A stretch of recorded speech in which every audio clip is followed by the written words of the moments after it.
আসসালামু আলাইকুম, সবাই কেমন আছেন? আশা করি আপনারা সবাই ভালো আছেন, সুস্থ আছেন। সো আজকে আমাদের টপিকের নাম হচ্ছে রাসায়নিক বন্ধন এবং এটি হচ্ছে আমাদের নবম দশম শ্রেণীর কেমিস্ট্রি বই থেকে, কিন্তু এটা আর্টস কমার্স সায়েন্স সবার জন্য আজকের এই ক্লাসটা দরকার। রাসায়নিক বন্ধন মূলত আসলে কি? আমরা যে কোনো কিছু যদি আমরা কল্পনা করি, এই যে আমরা পানি খাচ্ছি, সেটা কিন্তু একটা রসায়ন, ঠিক আছে না? পানির সংকেত কি? পানির সংকেত হচ্ছে H2O। H2O H2O মানে কি? পানি। H2O মানে হচ্ছে পানি। তাহলে এটা কি? এটা হচ্ছে পানি। সো এই H2O এটা কেমনে হইল? এই H এর সঙ্গে O কিভাবে সম্পর্ক স্থাপন করলো সেটা আমাদেরকে দেখতে হবে। কেননা আমরা জানি মোটামুটি এটা, সেটা আপনাদের বলি যে আমাদের কিন্তু পর্যায় সারণী বলে একটা কথা আছে কেমিস্ট্রিতে। সেখানে আমাদের কি থাকে? অনেকগুলো মৌল থাকে, 118টার মতো মৌল রয়েছে। সবকিছু আমি যা বলবো শুধু একটু শুনবেন। মৌল রয়েছে 118টি। সেই মৌলের ভিতরে একটা মৌল হচ্ছে আমাদের হাইড্রোজেন। হাইড্রোজেনকে আমাদের H দ্বারা প্রকাশ করা হয়। আমরা সবাই তো অক্সিজেন গ্রহণ করি, সো অক্সিজেনকে প্রকাশ করা হয় O দ্বারা। এখন এই হাইড্রোজেন এবং অক্সিজেন একে অপরের সঙ্গে যখন একটা সম্পর্ক স্থাপন করতেছে, তখনই আমাদের মূলত পানি গঠিত হচ্ছে। পানি, বুঝতে পেরেছেন? আবার আমরা যে কার্বন ডাই অক্সাইড যে ত্যাগ করি, কার্বন ডাই অক্সাইডের সংকেত কি জানেন? কার্বন ডাই অক্সাইড হচ্ছে CO2। এখানে আমাদের কি কি আছে জানেন? কার্বন আছে এবং অক্সিজেন আছে। কি আছে? কার্বন এবং অক্সিজেন, এই দুইটা আমাদের মৌল আছে। ওকে, তাহলে এগুলো আমাদের আসলে একের সঙ্গে যুক্ত হচ্ছে কিভাবে? একটা হাইড্রোজেনের সঙ্গে একটা হাইড্রোজেন আলাদা ধর্মের একটা মৌল, অক্সিজেন আলাদা, এদেরকে আমাদের একসঙ্গে আনা হচ্ছে কিভাবে? সেটা আনা হচ্ছে মূলত রাসায়নিক বন্ধনের মাধ্যমে। তার মানে এতটুকু বিষয় একটা ক্লিয়ার যে একাধিক মৌলকে আমরা একসঙ্গে যদি যুক্ত করতে চাই, তাহলে আমাদের যে প্রক্রিয়ার মাধ্যমে এটা করতে হবে সেটাই হচ্ছে রাসায়নিক বন্ধন। এখন এই রাসায়নিক বন্ধনটা আবার বিভিন্ন ভাবে হয়ে থাকে। রাসায়নিক বন্ধনের আবার বিভিন্ন ভাবে হয়ে থাকে, ঠিক আছে? রাসায়নিক বন্ধনটা আমরা এবার সেই রাসায়নিক বন্ধনটা আমরা দেখব, ঠিক আছে? যেখানে কেন H2 হলো, আমাদের এটা এরকমও ধরতে পারতো HO2, এটা কেন হলো না? কেন H2O হলো? এই বিষয়গুলো আমাদেরকে জানতে হবে। কেন আমরা বলতেছি CO2, কেন আমরা এই C2O বলছি না, কেন আমরা এগুলো বলতেছি না, এই বিষয়টা আমরা আজকের ক্লাসে জানতে পারবো, ঠিক আছে? সো এইটা জানার জন্য আমরা এখন চলে যাব আমাদের মূল ক্লাসে। আমি বিষয়গুলো অনেক ধীরে ধীরে থেমে থেমে বলবো, আপনারা একটু থেমে থেমে বোঝার চেষ্টা করবেন, কারণ আজকের ক্লাসের 80% স্টুডেন্ট আর্টস কমার্স থেকে এসেছে। ওকে, আপনাদের উপস্থিতি আলহামদুলিল্লাহ অনেক ভালো। দেখেন কি প্রথমে কি চলে আসছে আমাদের সংকেত। এই যে আমি একটু আগে যে পানির H2O লিখলাম না, H2O, এটা হচ্ছে পানির সংকেত। এটা কি? এটা হচ্ছে পানির সংকেত। হ্যাঁ, তো প্রথমে আমাদের কি চলে আসছে? সংকেত চলে আসছে। প্রথমে আমাদের কি আসছে? সংকেত। তারপরে আমাদের আসছে মৌলের স্থিতিশীলতা অর্জন। মৌলের স্থিতিশীলতা মানে কি? মৌলটা আমার ছোটাছুটি করবে না, আমি তাকে যেভাবে রাখবো সে সেভাবেই থাকবে, এটাকে বলা হয় স্থিতিশীলতা। তাহলে আমরা মৌলের স্থিতিশীলতা জানতে পারবো। এরপরে এখানে দেখেন যে যৌগের সংকেত লেখার তথ্য। আমরা কিভাবে যৌগের সংকেত লিখতে পারি এবং যৌগের সংকেতের প্রকারভেদ, কয়েক রকম প্রকারভেদ। এই যে সংকেত আমি বললাম না যে কেন আমি H2O লিখছি, আমি HO2 আমি কেন লিখছি না, ঠিক আছে না? তো এই HO2 আমি কেন লিখছি না, এটা কেন ভুল, এটা কেন সঠিক, এই বিষয়টা কিভাবে আসছে সেটাই হচ্ছে আমাদের এই প্রকারভেদ। এবার দেখেন এই সংকেত লেখার তথ্যটা আসলে কি? মৌলের প্রতীক এবং যোজনী। যোজনী জিনিসটা আপনি একটু নোট করবেন খাতে, এটা আমাদের আজকের ক্লাসের মোস্ট ইম্পর্টেন্ট বিষয়। যোজনী কি? খুব ইম্পর্টেন্ট একটা বিষয় হচ্ছে যোজনী, খাতে একটু ছোট করে লিখে রাখেন।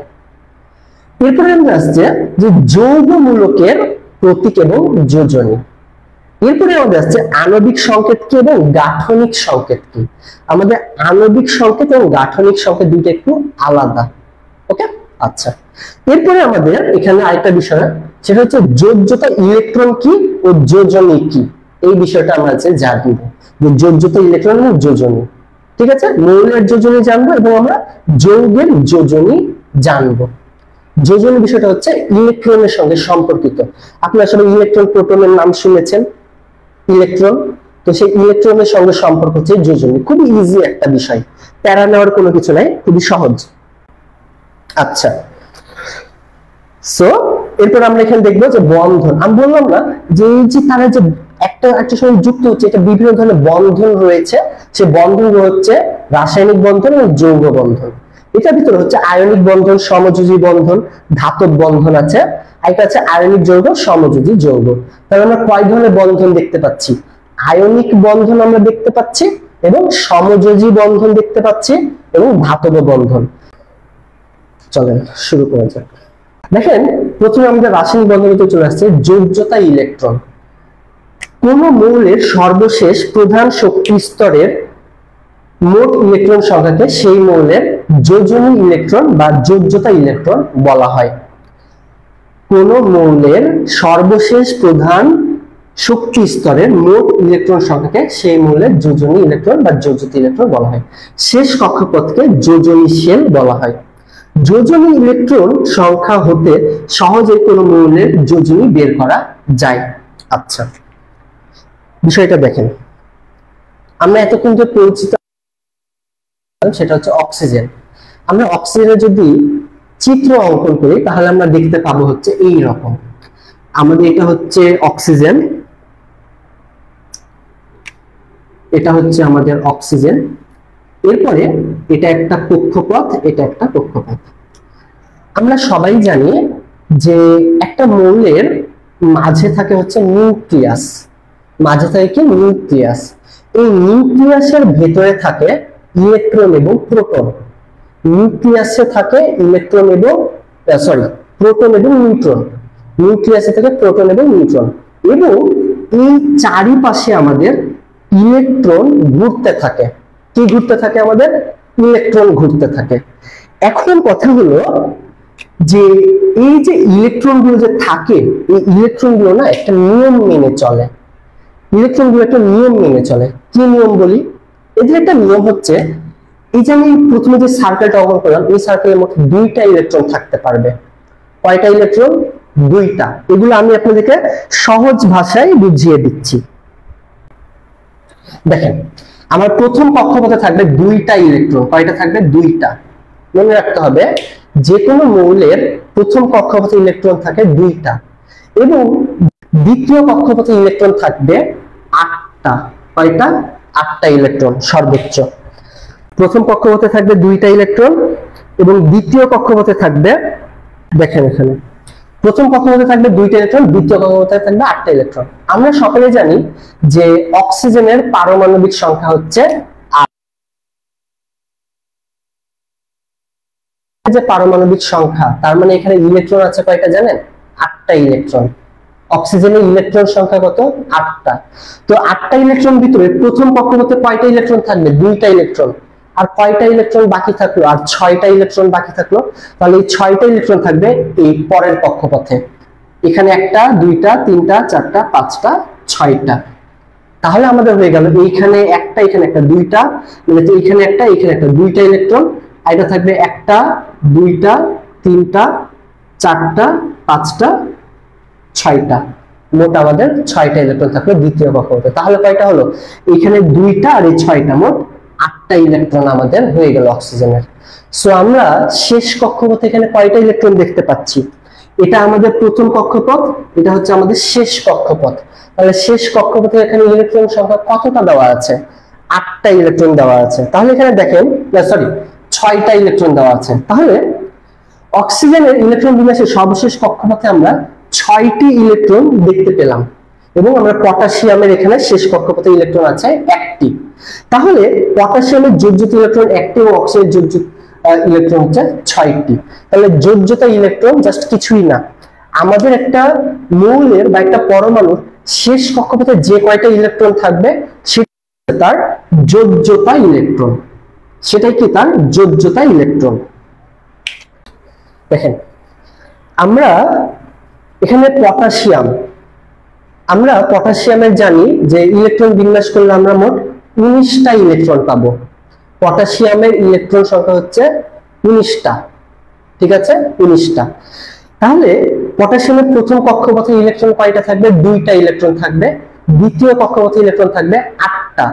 দ্বিতীয় কক্ষপথে সর্বোচ্চ কয়টা ইলেকট্রন থাকে? 8টা ইলেকট্রন থাকে। তাহলে কয়টা হলো? 8 আর 2 10। এবং আমরা মনে রাখবো তৃতীয় কক্ষপথে সর্বোচ্চ ইলেকট্রন ধারণ ক্ষমতা হচ্ছে 18টি। কিন্তু আমাদের একটা নিয়ম আছে, সেটা হচ্ছে যে 1 থেকে 30-এর ভিতরে এই মৌলগুলা এই 3 নাম্বার কক্ষপথে আমাদের 18টা ইলেকট্রন থাকে না, থাকে কয়টা? 8টা।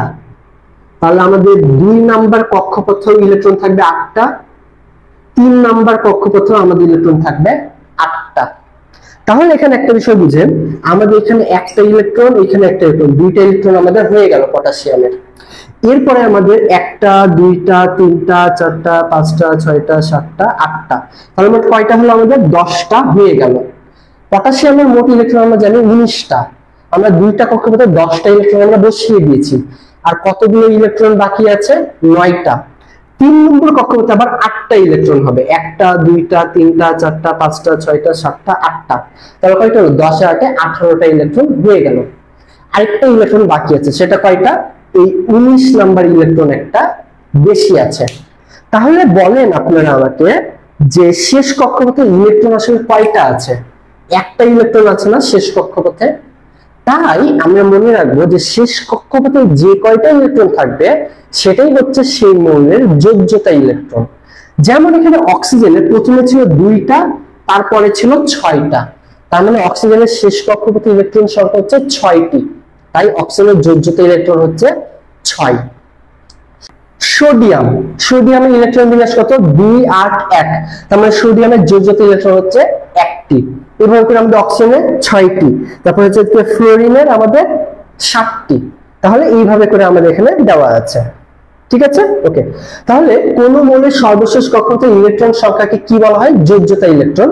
এটা আপনাদের পরীক্ষাতে দিতে পারে এইভাবে যে কোন মৌলের সর্বশেষ কক্ষপথে ইলেকট্রন সংখ্যাকে কি বলা হয়? আপনারা সবাই উত্তর করবেন যোগ্যতা ইলেকট্রন, ঠিক আছে, কি উত্তর করবেন? যোগ্যতা ইলেকট্রন। এরপর আরেকটা প্রশ্ন থাকবে যে অক্সিজেনের যোগ্যতা ইলেকট্রন কতটি? অক্সিজেনের যোগ্যতা ইলেকট্রন কতটি? তখন আপনারা ইলেকট্রন বিন্যাস করে দেখবেন যে অক্সিজেনের শেষ কক্ষপথে কয়টা? 6টা ইলেকট্রন। তাহলে আমাদের যোগ্যতা ইলেকট্রন হবে 6। তাহলে এটা হচ্ছে গেল আমাদের যোগ্যতা ইলেকট্রন। এরপরে আমাদের আসছে মৌলের যোগ্যতা ইলেকট্রন। এবারে আমরা এখানে দেখবো, এখানে আমাদের যোগ্যতা ইলেকট্রনটা দেওয়াই আছে। দেখেন যে প্রথম কক্ষপথ, আপনারা সবসময় মনে রাখবেন। আপনাদের একটা কাজ দিই আমি, কাজটা কি? বাসার কাজ। আপনাদের আজকে বাসার কাজ, হ্যাঁ, সবার 1 থেকে 30 পর্যন্ত পারমাণবিক সংখ্যার যে সকল মৌল আছে 1 থেকে 30 পর্যন্ত, সেগুলো আপনারা সুন্দর করে খাতায় লিখবেন। সেগুলো কি করবেন? খাতায় লিখবেন। কিভাবে লিখবেন? এভাবে লিখবেন, হ্যাঁ, যে হাইড্রোজেন 1, তারপর হচ্ছে হিলিয়াম 2, ঠিক আছে, এইভাবে করে আপনারা সিরিয়াল করে লিখবেন 1 থেকে 30 পর্যন্ত। এটা আপনাদের জন্য আজকে হোমওয়ার্ক, এবং সেটা আপনাদেরকে মুখস্থ করতে হবে। আচ্ছা, আমি ধরে নিলাম আপনার মুখস্থ হয়ে গেছে, ধরে নিলাম আপনার মুখস্থ হয়ে গেছে। তাহলে আমরা ক্যালসিয়ামের ইলেকট্রন পাবো হচ্ছে 20টি। ক্যালসিয়ামের ইলেকট্রন পাবো কতটি? 20টি। এই 20টির ভিতরে আমরা বললাম প্রথম কক্ষপথে থাকবে কয়টা ইলেকট্রন? 2টা। দ্বিতীয় কক্ষপথে 8টা, তৃতীয় কক্ষপথেও 8টা ইলেকট্রন থাকবে। ওকে, তাহলে 2 আর 8 10, 10 আর 8 18। তাহলে শেষ কক্ষপথে কয়টা থাকছে? 2টা ইলেকট্রন। তার মানে ক্যালসিয়ামের যোগ্যতা ইলেকট্রন কত? 2। কথা বুঝাতে পেরেছি আমি? সো আপনাদের 1 থেকে 30 পর্যন্ত, তো এখানে আরেকটা নিয়ম আছে যে 3 নম্বর কক্ষপথে 18টা ইলেকট্রন থাকে, সেটা আমরা পরবর্তীতে আমাদের দরকার হবে না আপনাদের জন্য। তাহলে আমরা জাস্ট কি করব? মুখস্থ করবেন। প্রথম কক্ষপথে থাকবে কয়টা ইলেকট্রন? 2টা। দ্বিতীয় কক্ষপথে কয়টা থাকবে? 8টা। তৃতীয় কক্ষপথে ইলেকট্রন থাকবে 8টা। আর অতিরিক্ত যেটা থাকবে সেটা হচ্ছে তার পরের কক্ষপথে। আর এই 8টা হচ্ছে সর্বোচ্চ। 8টা কি সর্বোচ্চ? যেমন দেখেন আমাদের এখানে ক্লোরিন, ক্লোরিনের ইলেকট্রন সংখ্যা কত 17, তাহলে প্রথমে হবে 2 তারপরে 8 10 হয়ে গেল আর বাকি থাকে কত 7, তাই 3 নাম্বার কত হবে 7। এরপরে আর কিছু কি আছে নাই, তাহলে এই 7ই হচ্ছে এর যোজ্যতা ইলেকট্রন। এরপরে আসেন যোজনী এবং যোজ্যতা জিনিসটা কি। যোজনী কি, কোন ধাতব মৌলের সবচেয়ে বাইরের স্তরের ইলেকট্রন সংখ্যা এবং কোন অধাতব মৌলের সবচেয়ে বাইরের স্তরের বিজোড় ইলেকট্রন সংখ্যাকে যোজনী বলা হয়। তাহলে দেখেন আমরা শেষ কক্ষপথে যেটা যোজ্যতা ইলেকট্রন আমরা যেটা পড়লাম সেটাই হচ্ছে আমাদের যোজনী। আমরা যেটা যোজ্যতা ইলেকট্রন পড়লাম সেটাই হচ্ছে আমাদের যোজনী। তাহলে দেখেন যোজ্যতা কি, কোন মৌলের সবচেয়ে বাইরের স্তরের সর্বমোট ইলেকট্রন সংখ্যাকে ওই মৌলের যোজ্যতা বলে। তাহলে আমরা এখানে যোজ্যতা ইলেকট্রন, যোজনী এবং আমরা যে যোজ্যতা একই বিষয়কে মিন করছে, একই বিষয়কে মিন করছে। তাহলে দেখেন আমাদের এখানে অক্সিজেনের দেওয়া আছে, ঠিক আছে। এখানে অক্সিজেনের সবচেয়ে বাইরের স্তরের মোট ইলেকট্রন সংখ্যা হচ্ছে 6টি, তাই এর যোজ্যতা 6, যোজ্যতা কত 6 এবং যোজ্যতা ইলেকট্রন কত সেটা হচ্ছে 6। এবং অক্সিজেনের সবচেয়ে বাইরের স্তর বিজোড় ইলেকট্রন সংখ্যা হচ্ছে 2টি, বিজোড় ইলেকট্রন সংখ্যা হচ্ছে 2টি। এই দেখেন 1 আর 1 মোট 2টা, তাই এর যোজনী হচ্ছে 2 এবং অক্সিজেন একটি অধাতু। আচ্ছা, এবার আমি এখানে একটা কথা বলি, ভাইয়া যোজ্যতা বললেন 6টা, আমরা এখানে যোজনী হয়ে গেল 2, তাহলে কিভাবে? ওকে, আমি এটা একটু আপনাকে ক্লিয়ার করে দিই যোজনী কিভাবে হলো। আমি বললাম না যে শেষ কক্ষপথে কয়টা ইলেকট্রন থাকে, বলেন তো, বিষয়টা একটু ক্লিয়ার হলো। এটা আমাদের অক্সিজেন, এটা নিউক্লিয়াস, হ্যাঁ, এটা আমাদের প্রথম কক্ষপথ। প্রথম কক্ষপথে, আচ্ছা এটা অক্সিজেন বাদ, এটা একটা এমনি নিউক্লিয়াস। প্রথম কক্ষপথে সর্বোচ্চ কয়টা ইলেকট্রন থাকে? 2টা ইলেকট্রন থাকে সর্বোচ্চ। তারপরের কক্ষপথে থাকে 8টা, তারপরের কক্ষপথে থাকে সর্বোচ্চ 8টা, সর্বোচ্চ এটা থাকে 8টা। এখন অক্সিজেনের যদি লিখি, এখানে হয় 2টা ইলেকট্রন, এইখানে হয় 6টা ইলেকট্রন। বাইরের কক্ষপথে কয়টা ইলেকট্রন থাকে? 6টা। দেখেন এর সর্বোচ্চ ধারণ ক্ষমতা 8, কিন্তু এর ইলেকট্রন আছে 6, তাহলে এর কক্ষপথটা পূর্ণ করতে হলে আর কয়টা ইলেকট্রন দরকার? আর 2টা ইলেকট্রন দরকার, তাই না? সেই জন্যই এর যোজনী হচ্ছে 2। বিষয়টা বুঝছেন? তার মানে কোন মৌলের সর্বশেষ কক্ষপথে ইলেকট্রন পূর্ণ করতে হলে আর যে কয়টা ইলেকট্রন দরকার সেটাই হচ্ছে তার যোজনী।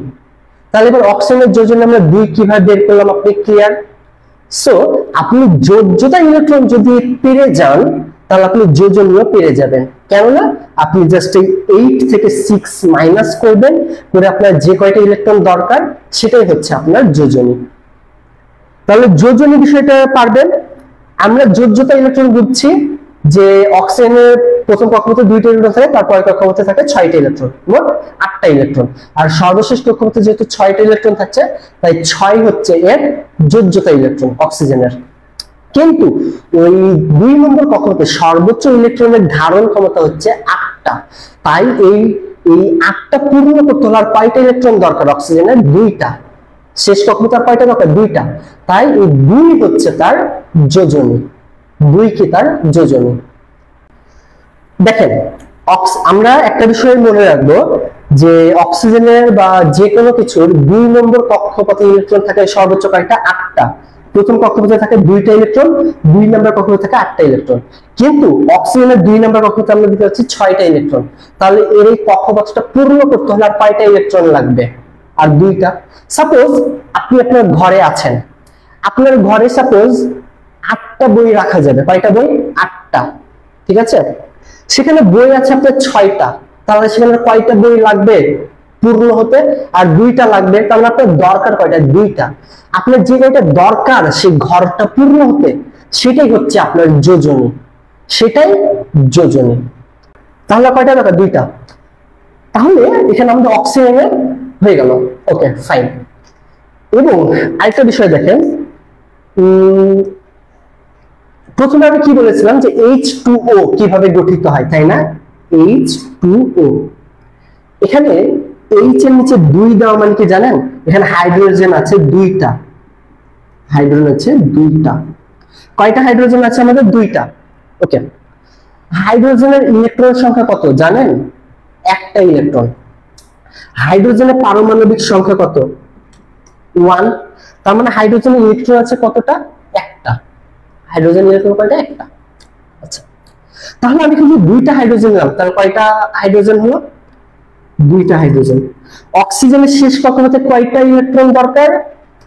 দুইটা ইলেকট্রন দরকার। তাই এই অক্সিজেন, এই হাইড্রোজেন কি করলো? অক্সিজেনকে দুইটা ইলেকট্রন দিয়ে দিল, দিয়ে তারা একটা আবদ্ধ হলো, সেটাই হচ্ছে আমাদের H2O। মানে বিষয়টা কেমন যে আপনিও সিঙ্গেল আছেন, ঠিক আছে, আপনিও সিঙ্গেল আছেন, আবার এদিকে হাইড্রোজেন সেও সিঙ্গেল আছে। এখন কি হলো, আপনার একটা সংসার করতে হবে। তো সংসার করতে হলে আপনার কি লাগবে? একটা হাজবেন্ড লাগবে। আবার একটা হাইড্রোজেনেরও কি লাগবে? একা একা আছে বেচারা, তার একটা বউ লাগবে। তাহলে কি করলো হাইড্রোজেন বললো, আচ্ছা আমিও তো একা আছি, অক্সিজেন তুমিও তো একা আছো, তাহলে চলো আমরা একটু আবদ্ধ করি, ঠিক আছে। এখন অক্সিজেন বললো যে দেখো, আমার তো আবার একটা ছেলে তো হবে না, আমার দুইটা হাজবেন্ড লাগবে। কয়টা হাজবেন্ড? দুইটা হাজবেন্ড। কেননা আমার ঘরে দুইটা রুম আছে, দুইটা রুম ফিল আপ করতে হবে, ঠিক আছে, মানে 6টা আর 2টার দরকার। এখন হাইড্রোজেন চিন্তা করলো আমি তো একা, তাহলে আমি কি করবো? হাইড্রোজেন তার একটা যমজ ভাইকে নিয়ে চলে আসলো। কয়টা হাইড্রোজেন হয়ে গেল? তাহলে দুইটা হাইড্রোজেন হয়ে গেল। এবার দুইটা হাইড্রোজেন মিলে অক্সিজেনের সঙ্গে সম্পর্ক স্থাপন করে কি করলো তারা? H2O। এখন তারা একসঙ্গে বসবাস করছে, দিয়ে তারা হয়ে গেছে পানি। এবার আপনারা বুঝতে পারলেন যে কিভাবে H2O গঠিত হলো। অক্সিজেনের যেটা অভাব ছিল হাইড্রোজেন সেটা পূরণ করে দিল। হাইড্রোজেন একা পূরণ করতে পারছিল না দেখে সে তারা একটা যমজ ভাইকে নিয়ে এসে হয়ে গেল H2। তারপরে তারা একটা সংসার তৈরি করলো H2O। সেই জন্য আমি ক্লাসে শুরুতে বললাম যে HO2 হবে না কখনো, এটা ভুল, আমাদের হবে H2O। কেন H2O হলো? কেননা হাইড্রোজেন হচ্ছে দুইজন, অক্সিজেন একা, দিয়ে এরা যে সম্পর্কটা স্থাপন করলো সেটাই হচ্ছে H2O। তাহলে এই হচ্ছে আমাদের ঘটনা। এবারে দেখেন, তাহলে আপনার যোজনের বিষয়টা ক্লিয়ার। তাহলে আমাদের অক্সিজেনের যোজনী কত? 2, মানে তার যে কয়টা দরকার, ঠিক আছে। এবং তাকে যেমন সোডিয়াম ক্লোরাইড, খাবার লবণ, সোডিয়াম ক্লোরাইড এটা কি? খাবার লবণের রাসায়নিক সংকেত। সোডিয়ামের ইলেকট্রন বিন্যাস আমরা জানি 11। সোডিয়ামের কত? 11। সোডিয়ামের 281, তার মানে সোডিয়ামের শেষ কি হলো আমি বলি, সোডিয়াম এখানে 2টা, তারপরে এখানে 8টা, কয়টা হলো? 8 দিয়ে 10টা, তারপরের কক্ষপথে এখানে কয়টা? একটা। তাহলে সোডিয়ামের শেষ কক্ষপথে কয়টা ইলেকট্রন? একটা ইলেকট্রন। এবং আমরা আসি ক্লোরিন। ক্লোরিনের প্রথম কক্ষপথে কয়টা? 2টা, তারপরে কক্ষপথে কয়টা? 8টা। 8 দিয়ে কত হলো? 10টা হয়ে গেছে, তাই না? দেখেন কয়টা হলো? 10টা হয়ে গেছে। এর পরেরটাই কত হবে? এর পরেরটাই 7টা, কেননা ক্লোরিনের ইলেকট্রন সংখ্যা হচ্ছে 17। তাহলে এর শেষ কক্ষপথে কয়টা? 7টা। দেখেন এর শেষ কক্ষপথে কয়টা দরকার? আমরা বলেছি 3 নম্বর কক্ষপথে 8টা ইলেকট্রন দরকার, এখানে আছে 7টা। আর এর শেষ কক্ষপথে কয়টা? 3টা। এখন কি হয়েছে, বিষয়টা এরকম, বুঝেন যে সোডিয়াম হচ্ছে একটা ছেলে, সোডিয়াম কি একটা ছেলে। এখন এর সংসার পূর্ণ হয়ে গেছে, এই অলরেডি 4টা বিয়ে করে ফেলেছে, মানে সোডিয়াম হচ্ছে এমন একটা ছেলে যাকে মেয়েরা দেখলে বিয়ে করতে চায়। এখন কথা হলো, ইসলামে 4টা বিয়ে করা জায়েজ আছে, তাই না? 5টা তো করা যাবে না। এখন কি হলো, সোডিয়াম 4টা বিয়ে করে ফেলেছে, এখন এর আরো একটা মেয়ে চাচ্ছে বিয়ে করার জন্য। সেই মেয়েটা হচ্ছে এইটা, যে একদম তার গেটের বাইরে দাঁড়িয়ে আছে। এবং ক্লোরিন হচ্ছে এই সোডিয়ামের একটা ফ্রেন্ড, সোডিয়ামের কি একটা ফ্রেন্ড। তার শেষ কক্ষপথে 7টা ইলেকট্রন, মানে সে তার ঘর সংসার পূরণ করতে পারেনি, 3টা বিয়ে করে বসেছে, তার আরেকটা বউ দরকার। এখন সোডিয়াম চিন্তা করছে, দেখ আমার তো একজন তো বেশি হয়ে যাচ্ছে, আমি তো নিতে পারছি না, তখন ক্লোরিনকে সে ওইটা দিয়ে দিল, ঠিক আছে। কি করলো? এই একটা ইলেকট্রন দিয়ে দিল, দিয়ে কি করলো, ক্লোরিনের শেষ কক্ষপথে পূর্ণ হয়ে গেল, এটা হয়ে যাওয়ার পরে তখন ক্লোরিন মনে করতেছে যে আরে বন্ধু তো আমরা হেল্প করিও, তখন এরা নরমাল জাস্ট ফ্রেন্ড ছিল, এখন সোডিয়াম আর ক্লোরিন হয়ে গেল বেস্ট ফ্রেন্ড। আর বেস্ট ফ্রেন্ড মানে কি সবসময় একসঙ্গে থাকে, তাই সোডিয়াম আর ক্লোরিন মিলে গঠন করলো সোডিয়াম ক্লোরাইড, যেটা আমরা প্রতিনিয়ত খাওয়া দাওয়া করছি। তার মানে বিষয়টা হলো যে এর ক্লোরিনের একটা অভাব ছিল, শেষ কখনো থেকে এর একটা অভাব ছিল পূরণ করার জন্য, আর সোডিয়ামের একটা বেশি হয়ে গেছিল, তাই সে কি করলো এই একটাকে সে ফেলে দিবে, মেয়েটাকে কি সে দূর দূর করে তাড়িয়ে দিবে, তা না করে কি করলো সেই মেয়েটাকে ক্লোরিনকে দিয়ে দিল যে যাও তুমি ওর কাছে যাও, ও আমার মতোই ভালো ছিল, তোমাকে ভালো রাখবে, দিয়ে কি করলো ক্লোরিনকে দিয়ে দিল। তার ফলে কি হলো এদের ভিতরে একটা আরো বন্ধুত্ব ঘনিষ্ঠ হলো, ফলে এরা এখন একসঙ্গে বেস্ট ফ্রেন্ড। তো এই হচ্ছে ঘটনা। এবার আপনারা বুঝতে পারলেন যে কিভাবে H2O হচ্ছে এবং কিভাবে সোডিয়াম ক্লোরাইড, কেন এখানে সোডিয়াম 2 হলো না, এখানে কোনো কিছু আমরা জানি কেন, কারণ এখানে একটা বেশি ছিল, একটা দিয়ে দিয়েছে, এর আর কোনো যমজ ভাইকে নিয়ে আসতে হয়নি, কিন্তু হাইড্রোজেনকে কি হয়েছিল সংসার তৈরি করার জন্য তার একটা যমজ ভাইকে নিয়ে আসতে হয়েছে, কিন্তু সোডিয়ামের কি দরকার আছে নাই, তো সোডিয়ামের বেশি সে একটা জাস্ট দিয়ে দিল, শেষ। ক্লিয়ার কি? আমাকে একটু বলেন। তাহলে এখানে যোজনী কত হচ্ছে 1, তার যোজনী কত হচ্ছে 1 হচ্ছে তার যোজনী। ওকে, তাহলে এইটা হচ্ছে আমাদের গেল। এবার দেখেন ব্যাখ্যা, সাধারণ মৌলের যোজনী তার যোজ্যতা ইলেকট্রন সংখ্যার সমান হয়, অথবা 8 হতে যোজ্যতা ইলেকট্রন সংখ্যা বাদ দিলে যে সংখ্যা থাকে তাকে তার সমান হয়। এর কারণ হচ্ছে যৌগ গঠন করার সময় নিষ্ক্রিয় গ্যাসের ইলেকট্রন বিন্যাস অর্জন করতে হয়। নিষ্ক্রিয় গ্যাসের ইলেকট্রন বিন্যাস বলতে বোঝায় ওই শেষ কক্ষপথে ইলেকট্রনের পূর্ণ হয়ে যাওয়া, মানে শেষ কক্ষপথে 8টা ইলেকট্রন থাকাই হচ্ছে নিষ্ক্রিয় গ্যাসের মতো আলোচনা করা। ঠিক আছে? ওকে, তাহলে যে কয়টা ইলেকট্রন গ্রহণ বা বর্জন বা শেয়ার করতে হয় সেই সংখ্যায় ওই মৌলের যোজনী নির্দেশ করে। এতক্ষণ যাবত আমি আপনাকে যা বুঝালাম সেটাই এখানে লেখা আছে। ওকে, আচ্ছা, ওকে। এরপরে দেখেন কোন মৌলের একটি পরমাণু যতগুলো ওই পরমাণু হাইড্রোজেন পরমাণু বা ক্লোরিন পরমাণুর সাথে যুক্ত হতে পারে সেই সংখ্যা হলো ওই মৌলের যোজনী বা যোজ্যতা। হাইড্রোজেন পরমাণুর যোজনী 1 ধরা হয়, হাইড্রোজেনের যোজনী কত 1। ওকে, কোন পরমাণুর সাথে যতটি অক্সিজেন পরমাণু যুক্ত হয় তার সংখ্যার দ্বিগুণ করলে ওই পরমাণুর যোজনী বা যোজ্যতা হয়, যেমন হাইড্রোজেনের যোজনী সর্বদা 1 হয়। ওকে, এটা স্কিপ আমরা করি, ব্যাপার না। এরপর দেখেন হাইড্রোজেন ক্লোরাইড, একইভাবে ক্লোরিনের শেষ কক্ষপথে আমার একটা ইলেকট্রন দরকার এবং হাইড্রোজেনের একটা ইলেকট্রন আছে, তাহলে হাইড্রোজেন কি করলো তার একটা ইলেকট্রন ক্লোরিনের সঙ্গে দিয়ে একটা সম্পর্ক তৈরি করলো। দেখেন একটি হাইড্রোজেন পরমাণুর সাথে একটি ক্লোরিন পরমাণু যুক্ত হয়েছে, তাই ক্লোরিনের যোজনী 1। H2O অক্সিজেনের একটি পরমাণু হাইড্রোজেনের 2টা পরমাণুর সাথে যুক্ত হয়েছে, তাই অক্সিজেনের যোজনী 2।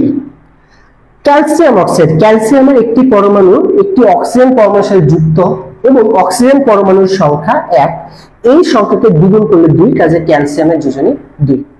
দেখেন ক্যালসিয়ামের পারমাণবিক সংখ্যা কত, ক্যালসিয়ামের পারমাণবিক সংখ্যা হচ্ছে 20, ক্যালসিয়ামের পারমাণবিক সংখ্যা হচ্ছে 20। প্রথম কক্ষপথে 2টা ইলেকট্রন, দ্বিতীয় কক্ষপথে 8টা, তৃতীয় কক্ষপথে 8টা, কয়টা হলো দেখেন 2 আর 1 10 আর 1 18, তাহলে শেষ কখন তার কয়টা ইলেকট্রন অতিরিক্ত থাকছে, আর 2টা ইলেকট্রন অতিরিক্ত থাকছে, তাই সেটাই হচ্ছে আমাদের ক্যালসিয়ামের যোজনী। এবং আমাদের অক্সিজেনের শেষে কয়টা দরকার, 2টা দরকার, তাহলে সেই 2টা কি অক্সিজেনের সঙ্গে একটা বন্ধন তৈরি করবে। বুঝতে পারছেন? তাহলে কি হলো ক্যালসিয়ামের 2টা অতিরিক্ত, অক্সিজেনের 2টা দরকার, তাই ক্যালসিয়াম তার 2টা ইলেকট্রন দিল অক্সিজেনকে, অক্সিজেন সেটা গ্রহণ করলো, করেই তারা ক্যালসিয়াম অক্সাইড গঠন করলো। এরপর সোডিয়াম ক্লোরাইড আমি অলরেডি বুঝিয়ে দিয়েছি, এটাই এখানে দেওয়া আছে। তাহলে এবার দেখেন সুপ্ত যোজনী জিনিসটা কি। কোন মৌলের একাধিক যোজনী থাকলে, আমরা পর্যায় সারণীতে বিভিন্ন ধরনের মৌল দেখতে পাবো যাদের যোজনী একাধিক, অর্থাৎ 2টা বা 3টা তাদের যোজনী। তাহলে একাধিক যোজনী থাকলে সেই মৌলের যোজনীকে পরিবর্তনশীল যোজনী বলা হয়। তাহলে যাদের একাধিক যোজনী রয়েছে তাদেরকে আমরা কি বলবো, পরিবর্তনশীল যোজনী। যেমন আয়রনের পরিবর্তনশীল যোজনী 2 এবং 3, তাহলে ফেরাস বা আয়রনের আমাদের যোজনী কত 2 এবং 3। আচ্ছা, আপনারা একটু আমাকে বলেন তো যে আয়রনের পারমাণবিক সংখ্যা কত? সবাই একটু আমাকে দুটো অ্যান্সার করেন।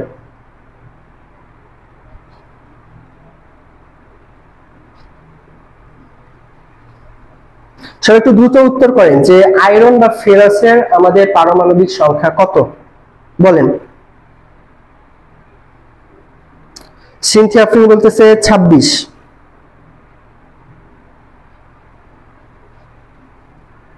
ওকে, আফরোজ বলতেছে 26। Good, very good. তাহলে আমাদের কয়টা হচ্ছে? 26। তাহলে এখানে দেখেন আমাদের কি বলতেছে, ফেরান FeCl2 ফেরাস ক্লোরাইড, ঠিক আছে, যৌগে ফেরাসের সক্রিয় যোজনী হচ্ছে 2 এবং ফেরাসের সর্বোচ্চ যোজনী হচ্ছে 3। অতএব FeCl2 ফেরাস ক্লোরাইড যৌগে ফেরাসের সুপ্ত যোজনী হচ্ছে 2-1। তাহলে আপনারা এটা একটু খাতায় লিখে নেবেন যে আয়রনের দুইটা যোজনী, একটা হচ্ছে 2 এবং আরেকটা হচ্ছে 3। এবং সুপ্ত যোজনী হচ্ছে সর্বোচ্চ যোজনী থেকে সর্বনিম্ন যোজনী বিয়োগ করে আমরা যেটা পাবো সেটাই হচ্ছে তার সুপ্ত যোজনী। তাহলে আমরা সুপ্ত যোজনী কিভাবে বের করতে পারি? সর্বোচ্চ যোজনী থেকে সর্বনিম্ন যোজনী আমরা বিয়োগ করলে পেয়ে যাব সুপ্ত যোজনী। তাহলে আপনারা একটু খাতায় নোট করবেন যে আয়রনের যোজনী হচ্ছে দুইটা, একটা হচ্ছে 2 এবং আরেকটা হচ্ছে 3। ওকে, আচ্ছা। এবং এক্ষেত্রে আপনাদেরকে আমি আরেকটা বিষয় উল্লেখ করে দিই, সেটা হচ্ছে যে আমরা এখানে কি লিখেছি, FeCl2। ওকে, আমরা এখানে কি লিখেছি, FeCl2। একটা বিষয় এখানে খেয়াল করে দেখবেন যে ক্লোরিনের নিচে যে 2 আছে না, এই 2টা হচ্ছে আয়রনের যোজনী। মনে রাখবেন যে ক্লোরিনের নিচে যেটা থাকবে সেটা হচ্ছে আয়রনের যোজনী। আর এই ফেরাস এখানে কি কিছু নাই, এখানে কিছু নাই মানে এখানে লিখি, এখানে কিছু নাই মানে এখানে কিন্তু একটা 1 আছে, এই 1টা হচ্ছে আমাদের ক্লোরিনের যোজনী। ঠিক আছে, ক্লোরিনের সর্বশেষ কক্ষপথে ইলেকট্রন কয়টা থাকে? 7টা ইলেকট্রন। তাহলে অষ্টক পূরণ হওয়ার জন্য, তাহলে দেখেন আমি কি বললাম, এখানে কিছু নাই কিন্তু এখানে একটা 1 আছে। আর মনে রাখবেন যে এই আয়রনের যে যোজনী 2 সেই 2টা লেখা হয় এখানে, এবং ক্লোরিনের যে যোজনী 1 সেটা লেখা হয় এখানে, অর্থাৎ তাদের স্থানটা পরিবর্তন হয়ে যায়। বুঝতে পেরেছেন? তাহলে আমরা একটা মৌলের যোজনী আরেকটার নিচে আমরা লিখব, এটা হচ্ছে আমাদের মূল ঘটনা। সো এইখান থেকে আপনারা বুঝতে পারেন যে একটা যৌগে কার যোজনী কত। একটা যৌগ দেখে আপনি চিনে ফেলতে পারবেন যে কার যোজনী কত। সো এরপরে আমরা এখানে আরেকটা বিষয় দেখব, সেটা হচ্ছে যে বিভিন্ন মৌলের যোজনী আমাদের এখানে দেওয়া আছে। হাইড্রোজেন 1, তারপর হচ্ছে ফ্লোরিনের 1, ক্লোরিনের 1, ব্রোমিন, আয়োডিন, এদের সবার হচ্ছে যোজনী 1। এরপরে মৌল কি সোডিয়াম, পটাশিয়াম, তারপর হচ্ছে কার্বন, ম্যাগনেসিয়াম, অ্যালুমিনিয়াম, এদের যোজনী হচ্ছে 1-1। কার্বনের যোজনী হচ্ছে 2টা, একটা হচ্ছে 2 এবং 4। তাহলে এটা কি করতে হবে, আপনাদেরকে মুখস্থ করে ফেলবেন আপনারা যে কার্বনের যোজনী 2 এবং 4। এখন কথা হলো যে এই যোজনী বের করার কিন্তু একটা পদ্ধতি আছে, যেটা এখন আপনাদেরকে আমি দেখাবো না, কেননা আপনারা এখন যেরকম বেশিরভাগ সবাই আর্টসের স্টুডেন্ট। সো এখন যদি আপনাকে আমি যোজনী বের করা দেখাই, আপনারা পাগল হয়ে যাবেন, মানে আপনার মাথাতে ঢুকবে না। সেজন্য জাস্ট আমি এটা আপনাদেরকে বলতেছি যে এটা একটু মুখস্থ করবেন, ঠিক আছে, যে কার্বন যোজনী হচ্ছে 2 এবং 4, শেষ। এরপর হচ্ছে এখানে আয়রন, কপার, জিঙ্ক, এগুলো হচ্ছে 2, 3, 1, 2, 2। আপনাদের 30 পর্যন্তই দরকার হবে। অনেকে বলতে পারে যে 30-এর উপরে মৌলগুলো দরকার, বিএসসি দের এই দরকার ওই দরকার, দরকার নেই। আপনি বিএসসি দেন আর ডিপ্লোমা দেন, আপনার সর্বোচ্চ 30 পর্যন্ত মৌলগুলো দরকার হবে। ঠিক আছে, ওকে। দেন তাহলে এবার আমরা কোথায় চলে যাব দেখেন, এবার আমরা বিভিন্ন পরমাণুর যোজনী এবং যৌগ দেখব। যোজনী এবং যৌগ দেখেন তো, লিথিয়াম, লিথিয়ামের পারমাণবিক সংখ্যা কত? 3। লিথিয়ামের পারমাণবিক সংখ্যা 3। আমরা জানি প্রথম কক্ষপথে ইলেকট্রন থাকে 2টা, তো লিথিয়ামের যেহেতু পারমাণবিক সংখ্যা 3, তার মানে এখানে ইলেকট্রন 3টা ইলেকট্রন। তো প্রথম কক্ষপথে যে 2টা ইলেকট্রন যদি থাকে, তাহলে এর পরবর্তী কক্ষপথে কয়টা ইলেকট্রন থাকবে? একটা ইলেকট্রন। তার মানে লিথিয়ামের সর্বশেষ শক্তি স্তরে ইলেকট্রনের সংখ্যা কত? 1। কত? 1। এবারে ক্লোরিন, ক্লোরিনের ইলেকট্রন বিন্যাস আমরা জানি, এর ইলেকট্রন সংখ্যা কতটা? 17টা। ক্লোরিনের ইলেকট্রন সংখ্যা 17। তাহলে 17টা যদি, তাহলে প্রথম কক্ষপথে 2টা, 2 নম্বর কক্ষপথে 8টা, তারপরে 7টা। তাহলে দেখেন এর সর্বশেষ শক্তি স্তরে ইলেকট্রন সংখ্যা কত? 7, আর এর 1। তাহলে কি করবে? এর একটা দরকার, এখানে আমি আরেকটা সহজ বিষয় আপনাকে বুঝাই দিই। দেখেন, আপনার কাছে আছে 7 টাকা, আপনার আরেকটা ফ্রেন্ডের কাছে আছে 1 টাকা। এখন আপনি একটা কি করবেন, আপনি একটা চিপস কিনতে চাচ্ছেন, সেই চিপসের দাম হচ্ছে 8 টাকা, আপনার কাছে আছে এখন 7 টাকা। আপনি এটা কিভাবে কিনবেন? আপনার 1 টাকা দরকার, আর আপনার ফ্রেন্ডের কাছে 1 টাকা পকেটে পড়ে আছে, 1 টাকা তো তার কোনো কাজে লাগছে না, 1 টাকাতে বর্তমানে কি হয়? কিছু হয় না। তো তখন কি বললেন, আপনি আমাকে দেখ, তোর 1 টাকা তো কোনো কাজে লাগছে না, তুই আমাকে দে 1 টাকা, দিয়ে আমি 8 টাকা দিয়ে চিপসটা কিনে তারপরে আমরা দুজনে একটু ভাগ করে খাবো, তোকে আমি আমার সঙ্গে নিয়ে নিব। তো কি করলো, এই তারে 1 টাকা এর সঙ্গে দিয়ে 8 টাকা করে ফেললো। তাহলে কি হলো, এর যেটা লক্ষ্য অষ্টক পূর্ণ করা অর্থাৎ চিপস কেনা, সেটা কিন্তু সে পূরণ করে ফেললো। এবং ওইটা পূরণ করতে গিয়ে এই ক্লোরিনের সঙ্গে সে একটা বন্ধনে আবদ্ধ হয়ে গেল। সো আমাদের এইভাবেই মূলত আমরা কি করে থাকছি, একটা যৌগ গঠন করে থাকছি। সো যোজনী আমাদের যৌগ গঠনে কিভাবে সহায়তা করে, এটা আমরা গত ক্লাসে একটু দেখেছিলাম এবং আজকের ক্লাসে আমরা এটা কমপ্লিট করে ফেললাম, যে যোজনী দিয়ে আমরা কিভাবে একটা যৌগ গঠন করতে পারি। যৌগগুলোকে মুখস্থ করা লাগবে না, আপনি যদি যোজনীটা যদি আপনি পারেন, আপনি যৌগ অটোমেটিক পেরে যাবেন। কিভাবে? আপনি এটা চিন্তা করবেন যে যাদের একটা করে ইলেকট্রন বেশি আর যাদের একটা করে ইলেকট্রন কম শেষ কক্ষপথে, তারা একে অপরের সঙ্গে যৌগ গঠন করে ফেলবে। দ্যাটস ইট, এটাই, এগুলো মুখস্থ করার দরকার হবে না। ওকে, যোজনীটা একটু বললে ভালো হয়। ওকে, যোজনী বিষয়টা হচ্ছে একটা মৌলের অষ্টক পূরণ করার জন্য যে কয়টা ইলেকট্রন দরকার সেটা হচ্ছে তার যোজনী।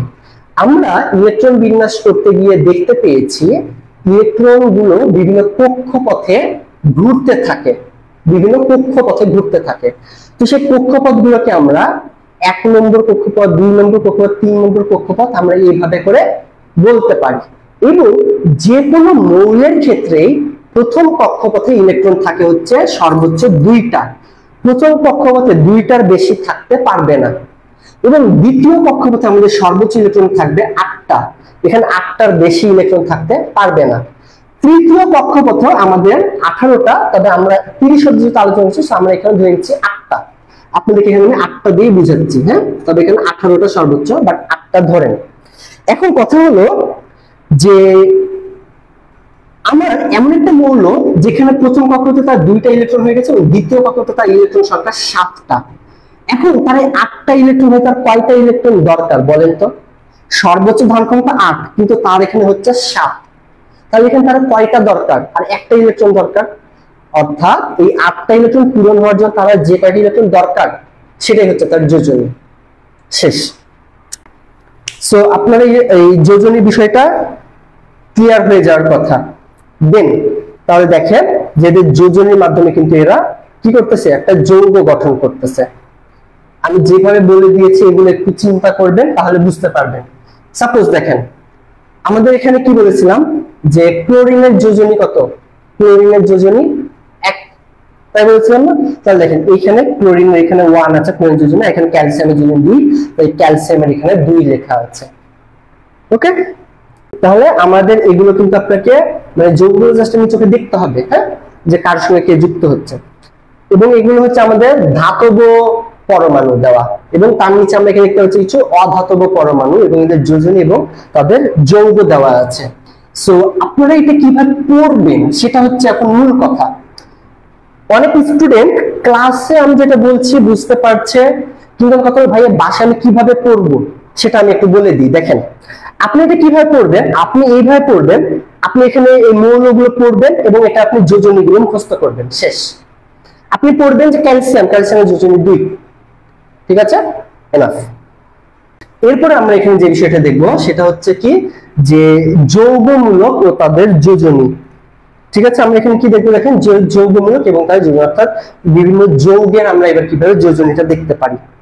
দেখেন, একাধিক মৌলের কতিপয় পরমাণু বা আয়ন পরস্পরের সাথে মিলিত হয়ে কি বলতেছে, একাধিক মৌলের কতিপয় পরমাণু বা আয়ন পরস্পরের সঙ্গে মিলিত হয়ে ধনাত্মক বা ঋণাত্মক আধান বিশিষ্ট একটি পরমাণু গুচ্ছ তৈরি করে।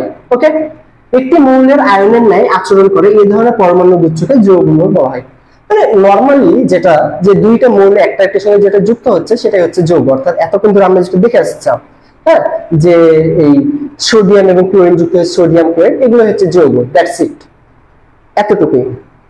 এরপরে দেখেন আমাদের এখানে কি বলতেছে যে যৌগমূলক ধনাত্মক কিংবা ঋণাত্মক আধান বিশিষ্ট হতে পারে। তাহলে কি বলতেছে এখানে? আধান মানে মনে রাখবেন চার্জ। তাহলে এই যে যৌগমূলক এগুলো আমাদের ঋণাত্মক কিংবা ধনাত্মক অর্থাৎ নেগেটিভ অথবা পজিটিভ হতে পারে। এগুলো আধান সংখ্যায় মূলত এদের যোজনী নির্দেশ করে। যেমন এখানে একটু দেখায় যে NH4+, আমাদের কিন্তু NH4+, এখানে একটি নাইট্রোজেন পরমাণুর সাথে 3টি হাইড্রোজেন পরমাণু ও একটি হাইড্রোজেন আয়ন যুক্ত হয়েছে। মনে রাখবেন কারো মাথার উপর যদি প্লাস বা মাইনাস যদি দেওয়া থাকে তাহলে আমরা সেটাকে করবো হাইড্রোজেন আয়ন হিসেবে। তাহলে দেখেন NH4+ এ একটি নাইট্রোজেন পরমাণুর সাথে 3টি হাইড্রোজেন পরমাণু ও একটি হাইড্রোজেন আয়ন যুক্ত হয়ে অ্যামোনিয়াম NH4+ আয়ন নামক যৌগমূলকের সৃষ্টি করে। এর আধান সংখ্যা হচ্ছে +1, সুতরাং এর যোজনী 1। ওকে, ভালো কথা। এতক্ষণ আমরা দেখে আসলাম যে বিভিন্ন মৌলের যোজনী, তাই না? আচ্ছা, এখানে আমরা এবার কি দেখব? ভাইয়া লেখাগুলো মুখস্থ করতে না, আপনি কনসেপ্ট বুঝলেই পরীক্ষায় কমন পাবেন, সমস্যা নাই। অর্থাৎ আপনি যে যোজনী যদি নির্ণয় করতে পারেন এবং একটা মৌল আরেকটা মৌলের সঙ্গে যে কিভাবে যুক্ত হবে সেটা যদি আপনি বুঝে যান, এটা বুঝে গেলে আপনি পরীক্ষাতে পারবেন। ওকে, আচ্ছা। এবং আমরা এখানে কি বললাম দেখেন যে এতক্ষণ আমরা মৌলের যোজনী জেনে আসলাম। এখানে আমরা একটা যৌগের যোজনী জানবো কিভাবে। দেখেন এর মাথার উপর যেহেতু একটা প্লাস চিহ্ন আছে তাই এর যোজনী হচ্ছে 1। এখন এর মাথার উপরে যদি 2+ যদি দেওয়া থাকতো তাহলে আমরা বলতাম যে এর যোজনী হচ্ছে 2। তাহলে মাথার উপর যেহেতু একটা প্লাস তাহলে এর যোজনী 1, 2টা প্লাস থাকলে যোজনী হতো 2।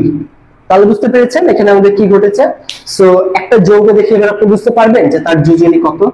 আমাকে এবার একটু বলেন যে এবার আপনি একটা যৌগ দেখলে তার যোজনী বলতে পারবেন? শামিমা বলতেছে 1 থেকে 30 পর্যন্ত যোজনী মুখস্থ করতে হবে। ওকে, আপনি যদি ইলেকট্রন সংখ্যা যদি আপনার মুখস্থ থাকে 1 থেকে 30 পর্যন্ত তাহলে আপনার যোজনী মুখস্থ করা লাগবে না, আপনি অটোমেটিক বের করে ফেলতে পারবেন। কিভাবে? প্রথম কক্ষপথে 2টা ইলেকট্রন, দ্বিতীয় কক্ষপথে 8টা, তৃতীয় কক্ষপথে 8টা, তারপরে যেগুলো থাকবে সেগুলো হচ্ছে যোজনী, বা সেগুলো পূরণ হতে যা লাগবে সেটা তার যোজনী। তারপরে এখন আপনি যোজনী বিষয়টা ক্লিয়ার না থাকলে আমাকে হোয়াটসঅ্যাপে একটা নক দেন, আমি আপনাকে একটা ভয়েস মেসেজ দিয়ে বুঝিয়ে দিব। ঠিক আছে? ওকে, এবারে আসেন আমরা এবারে এখানে দেখতে পাচ্ছি যে বিভিন্ন অধাতব পরমাণু দেওয়া। এবার আপনাকে যে কাজটা করতে হবে আমি বলে দিই, খুবই ভালোভাবে মনোযোগ দেন। এখানে যেগুলো সংকেত দেওয়া এবং এখানে যেগুলো নাম দেওয়া অধাতব পরমাণু, এটা আপনার অবশ্যই মুখস্থ করতে হবে। ধরে নিন আপনার পরীক্ষায় চলে এসেছে, লিখে নেন এটা আপনার পরীক্ষাতে চলে এসেছে। ঠিক আছে, 100% এটা আপনার পরীক্ষায় চলে এসেছে। পরীক্ষাতে আপনি কিভাবে আসবে জানেন? আপনার এখানে একটা সংকেত দেওয়া থাকবে, সাপোজ দেওয়া থাকলো HCO3-, বলতে হবে যে এটার নাম কি। তখন আপনি এটা উত্তর করতে হবে হাইড্রোজেন কার্বনেট। এই বিষয়টা ডিপ্লোমা, বিএসসি মিডিয়েটলি সবার জন্য খুব খুব গুরুত্বপূর্ণ। আপনার এখান থেকে আধান বা যোজনী বিষয় না, মাথার উপরে প্লাস চিহ্ন মানে আধান +1, যোজনী 1। মাথার উপরে 2- মানে আধান -2, যোজনী 2। মাথার উপরে একটা মাইনাস মানে -1, যোজনী 1। এগুলো কোনো বিষয়ই না, আপনি এটা চোখে দেখলেই পেরে যাবেন। মাথার উপরে 2- মানে এর আধান -2, যোজনী 2, শেষ। আপনার যেটা দরকার বা যেটা আপনাকে সময় দিতে হবে সেটা হচ্ছে এগুলো মুখস্থ করতে হবে। আপনাকে এটা মুখস্থ করতে হবে যে সালফেটের সংকেত কি, SO4 2-। এই বিষয়টা আপনার মুখস্থ করতেই হবে। বুঝতে পেরেছি? এই বিষয়টা আপনার মুখস্থ করতেই হবে, আমি কিন্তু বারবার বলে দিলাম। ওকে, নিরঞ্জন বলতে চতুর্থ কক্ষপথে কয়টা ইলেকট্রন থাকে? ইলেকট্রন বিন্যাসের জন্য সূত্র হচ্ছে 2n²। সূত্রটা আপনারা অ্যাপ্লাই করবেন তাহলে যাবে। সর্বোচ্চ ইলেকট্রন ধারণ ক্ষমতার জন্য 2n²। ঠিক আছে, প্রথম কক্ষপথ মানে n এর মান হচ্ছে 1, তাহলে 1² মানে কত? 1, তার সঙ্গে গুণিত 2, তাই প্রথম কক্ষপথে ইলেকট্রন সংখ্যা হচ্ছে 2 সর্বোচ্চ। এবং আমাদের দ্বিতীয় কক্ষপথ মানে n এর মান হচ্ছে 2, তাহলে এখানে 2 এর উপর স্কয়ার মানে কত? 4, আর এই 4 এর সঙ্গে 2 গুণ হবে, তাহলে কত হলো? 8। তৃতীয় কক্ষপথে কত হবে? 3 এর উপর বর্গ, তৃতীয় কক্ষপথ মানে n এর মান 3, তাহলে 3 এর স্কয়ার মানে কত? 9, 9 এর সঙ্গে 2 গুণ মানে 18। তৃতীয় কক্ষপথে সর্বোচ্চ ইলেকট্রন ধারণ ক্ষমতা হচ্ছে 18টা। তবে সেগুলো আমাদের যেগুলো 30-এ পড়ে সেগুলোর ক্ষেত্রে আমাদের বেশি দরকার হবে। এবং এখানে আমাদের আসলে কোনটাতে কত বসাবো সেটা আমাদের আরেকটা চ্যাপ্টার স্পেসিফিক থাকছে, আমাদের চতুর্থ অধ্যায় পর্যায় সারণী, সেই অধ্যায়টাতে আমরা ডিটেইলস আলোচনা করতে পারবো। তো আপনার যদি এটা যদি দরকার হয়, সো আমার ইউটিউব চ্যানেলে চতুর্থ অধ্যায়ের ভিডিও দেওয়া আছে, দেখে নিতে পারেন, আপনি ইলেকট্রন বিন্যাসটা বুঝে যাবেন। ওকে, আই থিংক ক্লিয়ার। নীলাদ্রি, ওকে ওকে। -1 -2 এগুলো এখানে লেখাই থাকবে, এগুলো মুখস্থ। -1 -2 এটা তো আপনার দেওয়াই থাকবে, ঠিক আছে না? আপনার যৌগটা পরীক্ষাতে উল্লেখ করেই দিবে, সমস্যা নেই। আচ্ছা, সো আমি কি বললাম, এখানে আমাদের যেগুলো দেওয়া আছে পরমাণুর নাম এবং তাদের সংকেত, এটা আপনি অবশ্যই মুখস্থ করে ফেলতে হবে। মানে একটা আপনি সংকেত দেখেই যেন তার এই পরমাণুর নামটা যেন আপনি বলে ফেলতে পারেন। ওকে, আপনাদের পরীক্ষাতে প্রশ্ন আসতে পারে, সাপোজ বলতে পারে আপনার, হ্যাঁ, যে কার্বনেটের যোজনী কত, পরীক্ষাতে আপনাকে দিল কার্বনেটের যোজনী কত। তাহলে এখন কথা হলো, আপনাকে এটা জানতে হবে যে কার্বনেটের আসলে সংকেত কি। আপনার যদি মুখস্থ থাকে যে কার্বনেটের সংকেত CO3 2-, তাহলে এর মাথার উপরে যে 2 আছে না, আপনি বলে ফেলতে পারবেন তার যোজনী 2। এইভাবে পরীক্ষাতে প্রশ্ন থাকবে। বা আরেকভাবে প্রশ্ন থাকতে পারে, সেটা হচ্ছে যে SO4 2- এটা কিসের সংকেত, তখন আপনাকে উত্তর করতে হবে এটা হচ্ছে সালফেটের সংকেত। বা আপনাকে এইভাবে বলতে পারে যে হাইড্রোজেন কার্বনেটের রাসায়নিক সংকেত নিচের কোনটি, তখন আপনাকে উত্তর করতে হবে HCO3-। প্রশ্নটা 3 ভাবে হতে পারে। অধরা অপ্সরা হোয়াটসঅ্যাপে মেসেজ দিন, বইয়ের ডিটেইলস বলে দেওয়া হবে।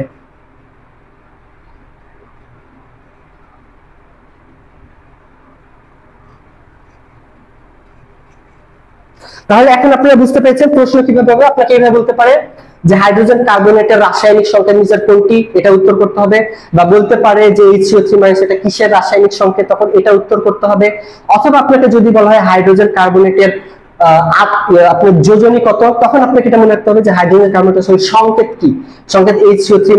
উপর যেহেতু মাইনাস আছে, তার মানে কি এখানে -1, তার মানে তার যোজনী হবে 1। দেখেন 1। সো প্রশ্নটা আপনাকে এইভাবে, মানে আপনাকে এটা মুখস্থ রাখলে আপনার এখান থেকে যাই প্রশ্ন আসুক আপনি অটোমেটিক পেরে যাবেন, যদি আপনার শুধুমাত্র পরমাণু এবং তাদের সংকেতটা মুখস্থ থাকে। এরপরে আমরা এখানে যৌগের রাসায়নিক সংকেত আমরা একটু আগে পড়ে ফেললাম, ঠিক আছে, সমস্যা নাই। ওকে, এবার আপনারা বলেন তো যে ওজোন অণুর সংকেত কত। ওজোন অণুর সংকেত হচ্ছে O3। কত? O3 দ্বারা আসলে কি বোঝায়? ওজোন অণু, ঠিক আছে। ওজোনের সংকেত হচ্ছে আমাদের O3। যেমন দেখেন এখানে অ্যামোনিয়াম ফসফেট, এটা পরীক্ষাতে আসতে দেখা যায়। তাহলে অ্যামোনিয়াম ফসফেটের রাসায়নিক সংকেত কি? সম্পূর্ণটা NH43PO4। এই সম্পূর্ণটা হচ্ছে আপনার অ্যামোনিয়াম ফসফেটের রাসায়নিক সংকেত। সো এইটা আপনার মুখস্থ রাখতে হবে যে অ্যামোনিয়াম ফসফেটের রাসায়নিক সংকেত কত? NH43PO4। এই পুরোটা আপনার মুখস্থ রাখতে হবে। আরেকটা বিষয় আমি বলি, আপনাদের পরীক্ষাতে কেমিস্ট্রি থেকে কোনো প্রশ্ন আসুক আর না আসুক, রাসায়নিক সংকেত পরীক্ষাতে আসবেই। এবারে এসেছে খাবার লবণের রাসায়নিক সংকেত কি, বিষয়টা কি আমরা বুঝতে পারছেন? খাবার লবণের রাসায়নিক সংকেত কি? NaCl, sodium chloride. সো আপনাদের পরীক্ষাতে যেগুলো রাসায়নিক সংকেত সহজ সেগুলো আসার সম্ভাবনা বেশি, তারপর একটু অ্যাডভান্স লেভেলে জেনে থাকা দরকার বা মুখস্থ করে রাখা ভালো, যেহেতু এখন প্রশ্ন প্যাটার্ন কঠিন হচ্ছে। ওকে, সেজন্য এবার আমাদের চলে আসছে আণবিক সংকেত এবং গাঠনিক সংকেত, ঠিক আছে। আচ্ছা, আণবিক সংকেত আমরা একটু দেখি। একটি মৌল বা যৌগের অণুতে যে ধরনের মৌলের পরমাণু থাকে, ঠিক আছে, যত ধরনের মৌল থাকে এক কথায়, তাদের প্রতীক এবং সেই মৌলের যতটি পরমাণু থাকে সেই সকল সংকেতে প্রকাশিত সংকেতকে বলা হয় আণবিক সংকেত। অর্থাৎ আমরা যদি কোনো অণুর সংকেত বলি সেটি হচ্ছে আমাদের আণবিক সংকেত। অর্থাৎ একাধিক পরমাণু একসঙ্গে যুক্ত হয়ে আমাদের যেটা তৈরি করে সেটা হচ্ছে অণু, এবং অণুর সংকেতকে আমাদের বলা হয় আণবিক সংকেত। তাহলে এবারে আমরা এখান থেকে আণবিক সংকেত দেখতে পাচ্ছি। প্রোপেন কি দেওয়া? C3H8 এ 3টি কার্বন পরমাণু এবং 8টি হাইড্রোজেন পরমাণুর সাথে যুক্ত হয়েছে এবং C3H8 গঠন করেছে। তাহলে প্রোপেনের এই সংকেতকে তার আণবিক সংকেত বলা হয়। তাহলে প্রোপেনের আণবিক সংকেত কি? C3H8। তাহলে আপনারা এখানে আণবিক সংকেত বিষয়টা বুঝতে পেরেছেন। ওকে, আণবিক সংকেত বলতে এটাই যে একটা মৌলের কয়টা পরমাণু থাকছে। কার্বন এখানে 3টা পরমাণু, হাইড্রোজেন এখানে 8টা পরমাণু। সো এখানে কার্বনের পরমাণু 8টি, ঠিক আছে। দেখেন C3H8 এর 3টি কার্বন পরমাণু 8টি হাইড্রোজেন পরমাণুর সাথে আমাদের যুক্ত হয়েছে, এটাই। এবারে দেখেন অষ্টক ও দুইয়ের নিয়ম। আমি এতক্ষণ ধরে আপনাদের সঙ্গে যে বিষয়টা নিয়ে চিল্লাচিল্লি করছি যে অষ্টক নিয়ম, সেটা হচ্ছে এটা। দেখেন প্রতিটি মৌলেই তার সর্বশেষ শক্তি স্তরে নিষ্ক্রিয় গ্যাসের ইলেকট্রন বিন্যাসের প্রবণতা দেখায়। অণু গঠনকালে কোন মৌল ইলেকট্রন গ্রহণ বা বর্জন অথবা ভাগাভাগির মাধ্যমে তার সর্বশেষ শক্তি স্তরে 8টি করে ইলেকট্রন ধারণের মাধ্যমে নিষ্ক্রিয় গ্যাসের ইলেকট্রন বিন্যাস লাভ করে, একেই অষ্টক নিয়ম বলা হয়। অর্থাৎ প্রতিটা মৌলই তাদের শেষ কক্ষপথে 8টা করে ইলেকট্রন চায়। তো এই 8টা করে ইলেকট্রন চাওয়ার মানেই হচ্ছে তাদের অষ্টক পূর্ণ করা। তো এটাকে বলা হয় হচ্ছে অষ্টক নিয়ম।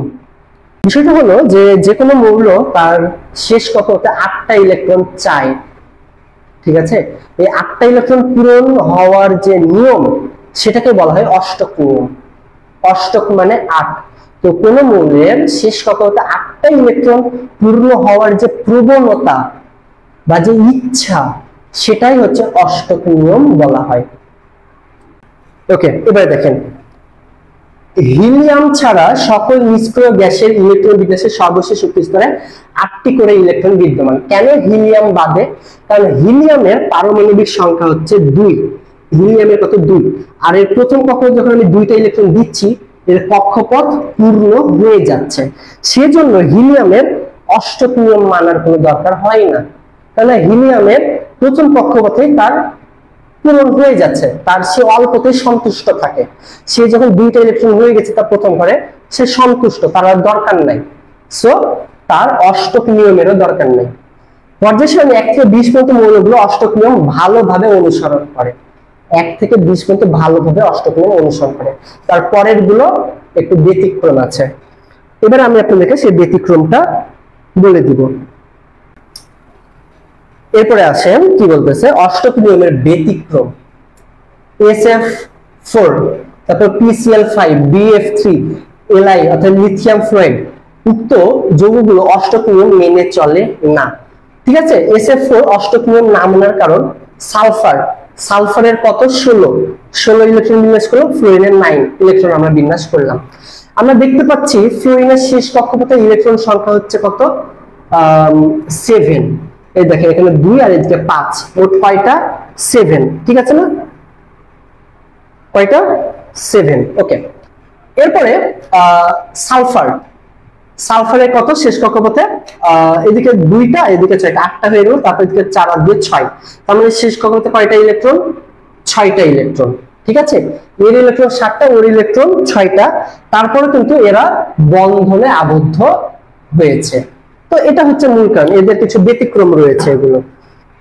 সো আপনাদের ব্যতিক্রম গুলো না একটু একটা কাজ করবেন, আপনারা স্কিপ করেন। আপনাদের নার্সিং অ্যাডমিশনে বিগত বছরে এখন পর্যন্ত এই ব্যতিক্রম থেকে সেভাবে প্রশ্ন কখনোই আসেনি। ব্যতিক্রম থেকে আপনাদেরকে যখন আমি প্রশ্ন ব্যাংক সলভ করব, আপনারা বুঝে যাবেন যে ব্যতিক্রম থেকে প্রশ্ন হয়নি কখনো সেভাবে। সো এই জায়গাটা আপনারা স্কিপ করেন। ওকে, আমাদের এখানে কিছু নিষ্ক্রিয় গ্যাস দেওয়া আছে। নিষ্ক্রিয় গ্যাস কোনগুলো দেখেন? হিলিয়াম, নিয়ন, আর্গন, ক্রিপ্টন, জেনন, রেডন, এগুলো হচ্ছে আমাদের নিষ্ক্রিয় গ্যাস। মানে এদের অষ্টক পূর্ণ, এদের ঘর সংসার পূর্ণ, এদের কোনো চাহিদা নাই বা এদের কাছে কোনো কিছু অতিরিক্তও নাই। তাহলে আমাদের নিষ্ক্রিয় গ্যাসগুলো অবশ্যই আপনার মনে রাখতে হবে: হিলিয়াম, নিয়ন, আর্গন, ক্রিপ্টন, জেনন, রেডন।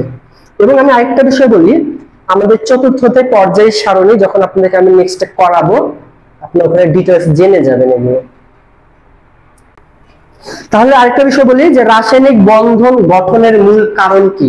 রাসায়নিক বন্ধনের মূল কারণ হচ্ছে স্থিতিশীলতা অর্জন, তাদের অষ্টক পূরণ করা হচ্ছে তাদের মূল লক্ষ্য।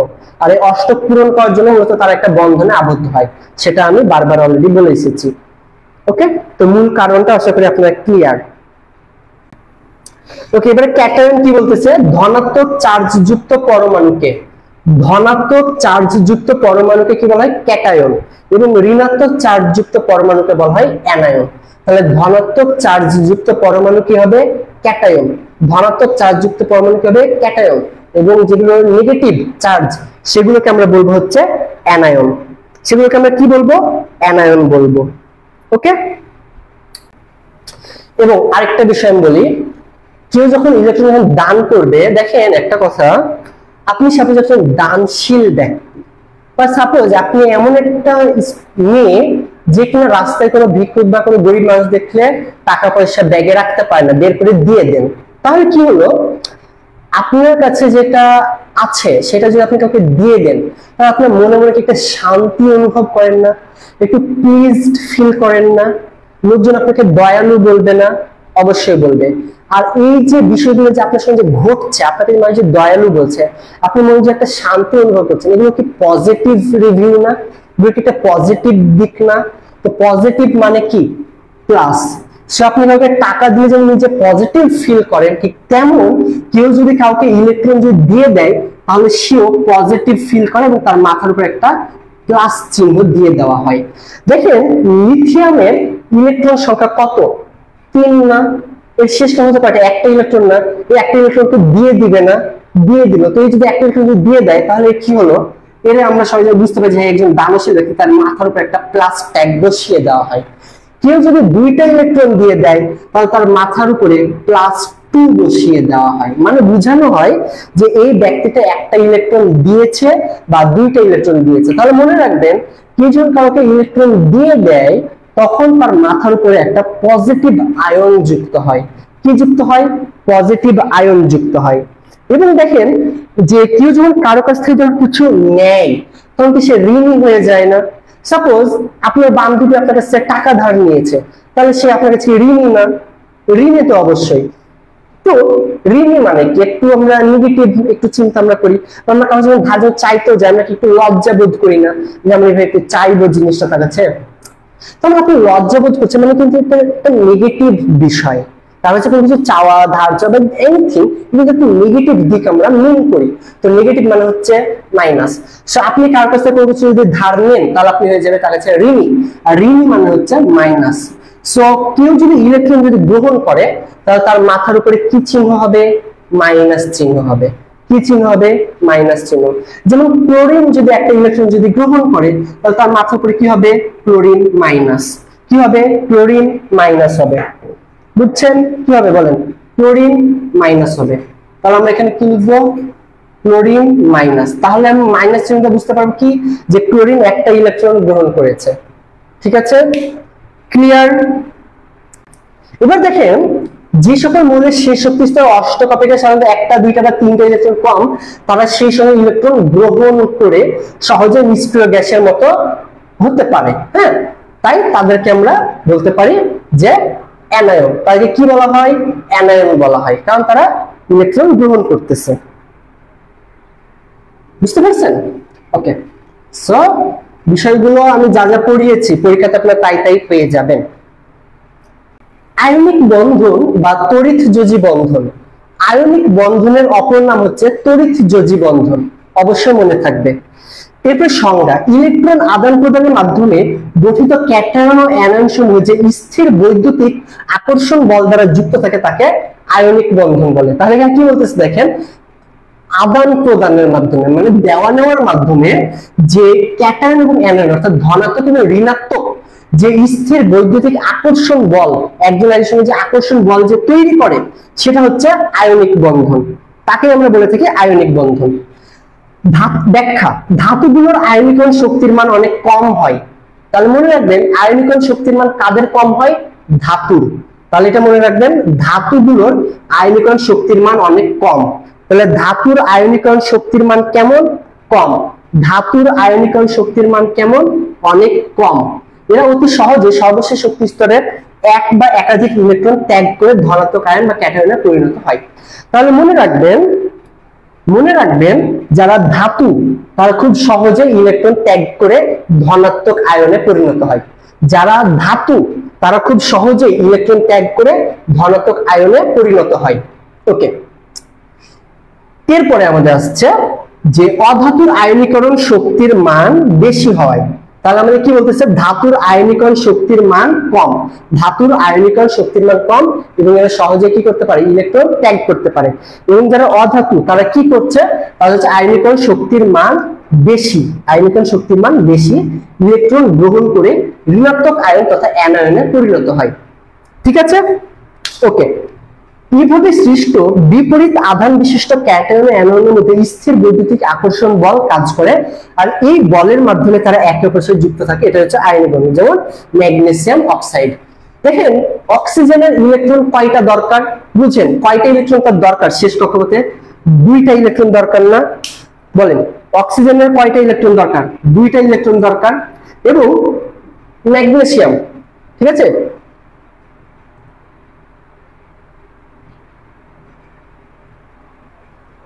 ওকে, তাহলে ম্যাগনেসিয়ামের কত বলেন তো, 12 না? ম্যাগনেসিয়ামের কত ইলেকট্রন, 12। তো এর শেষ কক্ষপথে কয়টা ইলেকট্রন থাকে বলেন তো? ম্যাগনেসিয়ামের শেষ কক্ষপথে কয়টা ইলেকট্রন থাকে? 12 যদি হয় তাহলে শেষ কক্ষপথে কয়টা ইলেকট্রন থাকে? দুইটা ইলেকট্রন থাকে। বুঝতে পারছেন? তাহলে ম্যাগনেসিয়ামের শেষ কক্ষপথে কয়টা ইলেকট্রন থাকে? দুইটা। তাহলে এই দুইটা ইলেকট্রন সে অক্সিজেনকে দিয়ে দিল এবং অক্সিজেন গ্রহণ করলো। তার মানে আপনার কাছে যেটা বেশি সেটা যদি আপনি দিয়ে দেন, আরেকজনের যদি সেটা গ্রহণ করে নেয়, দিয়ে যদি অষ্টক যদি পূরণ হয়ে যায় দুইজনের, সেটা হচ্ছে আমাদের আয়নিক বন্ধন বা তড়িৎযোজী বন্ধন। শেষ। আচ্ছা, তাহলে আপনার এটা ক্লিয়ার? আপনার দুইটা ইলেকট্রন বেশি, আরেকজনের দুইটা ইলেকট্রন কম। আপনি দুইটা ইলেকট্রন দিলেন, সে দুইটা ইলেকট্রন গ্রহণ করে নিল, দুইজনেই আপনারা সংসার তৈরি করে নিলেন, হয়ে গেল সেটা তড়িৎযোজী বা আয়নিক বন্ধন। এখানে আর কোনো কিছু বলার নেই, শেষ। তাহলে আপনারা এটা পরীক্ষাতে বুঝতে পারবেন। এবং এখানে আমি যে কথাগুলো বললাম যে ধাতুগুলো আয়নীকরণ শক্তির মান কম, অধাতুর আয়নীকরণ শক্তির মান বেশি। ধাতুগুলো খুব সহজে ইলেকট্রন ত্যাগ করতে পারে, অধাতু পারে না, এটা মনে রাখবেন, হয়ে যাবে।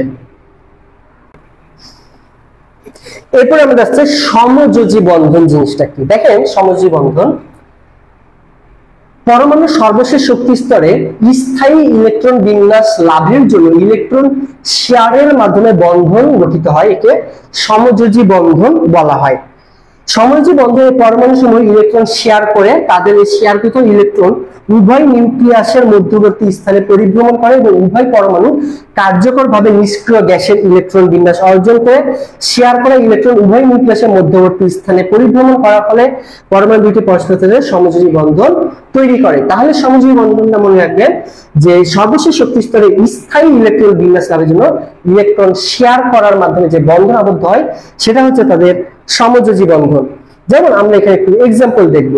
এক্সাম্পলের ক্ষেত্রে আমরা এখানে দেখতে পারি যে হাইড্রোজেন পরমাণুর ইলেকট্রন বিন্যাস হলো H1s1। এখন দুইটা হাইড্রোজেন পরমাণু যখন কাছাকাছি আসে, উভয় পরমাণুর একটি করে ইলেকট্রন শেয়ার করে নিষ্ক্রিয় গ্যাসের মতো ইলেকট্রন বিন্যাস অর্জন করে।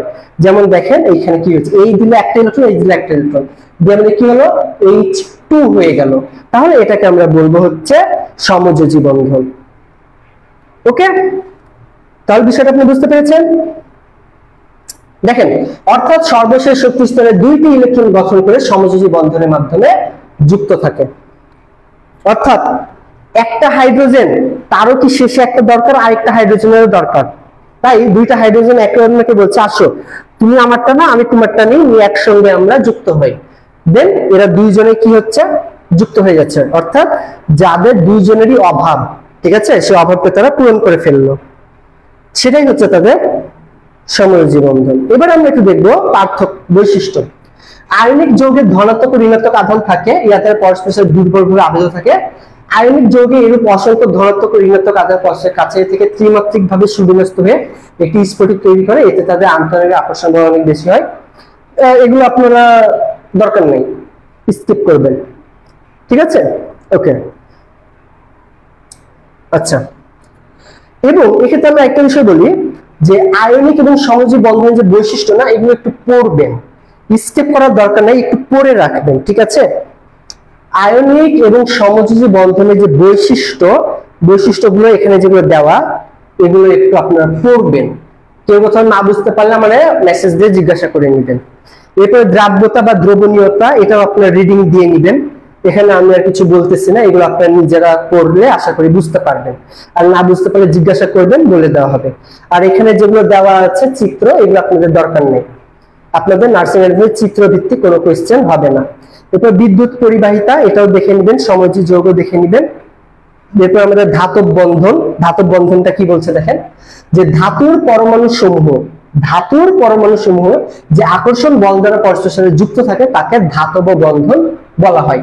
অর্থাৎ একখণ্ড ধাতুর মধ্যে পরমাণু সমূহ যে আকর্ষণের মাধ্যমে যুক্ত থাকে সেটাই হচ্ছে ধাতব বন্ধন। যেমন তামার তার, লোহার তৈরি ছুরি কাঁচি, অ্যালুমিনিয়ামের তৈরি জানালা, তারপর সোনার অলঙ্কারের মধ্যে একই ধাতু অসংখ্য পরমাণুর সাথে বন্ধন আবদ্ধ। তো যাই হোক, এখানে আমরা যেটা দেখবো সেটা হচ্ছে যে ধাতুর পরমাণু সমূহের যে আকর্ষণ বল দ্বারা পরস্পরের সাথে যুক্ত থাকে। একটা ধাতুর যে পরমাণু সমূহ সেটা একটা অপরের সঙ্গে যে আকর্ষণ মধ্যে যুক্ত থাকে সেটাই হচ্ছে ধাতব বন্ধন। এনাফ এটা, ঠিক আছে। দেন এগুলো রিডিং দিবেন, তারপরে এটা রিডিং দিবেন, শেষ। এই ধাতুর বিদ্যুৎ পরিবাহিত এবং ধাতুর তাপ পরিবাহিত একটু রিডিং দিবেন, পড়বেন, ক্লিয়ার। তাহলে আমাদের আজকের অধ্যায়টা শেষ, ফিনিশ। এখন কথা হলো ভাইয়া, অধ্যায় পড়লাম, যেভাবে পড়ালেন বুঝলাম, কিন্তু কথা হলো নার্সিং অ্যাডমিশন যে এমসিকিউ হবে, আমরা কিভাবে এমসিকিউ এর উত্তর করব বা কি ধরনের প্রশ্ন আসতে পারে সেটা আমরা কিভাবে জানবো? সেটার জন্য আমি আপনাদেরকে একটা সুন্দর এমসিকিউ পিডিএফ দিয়ে দিব। সো আপনারা যারা মানবিকের ফার্স্ট টাইমার, যারা ক্লাস ঠিকভাবে বুঝতে পারছেন না, তারা রেকর্ডটা দেখে নিন আরেকবার। সো আমাদের আজকের ক্লাসটা আজকে এত পর্যন্তই। সবাই ভালো থাকবেন, সুস্থ থাকবেন। আল্লাহ হাফেজ।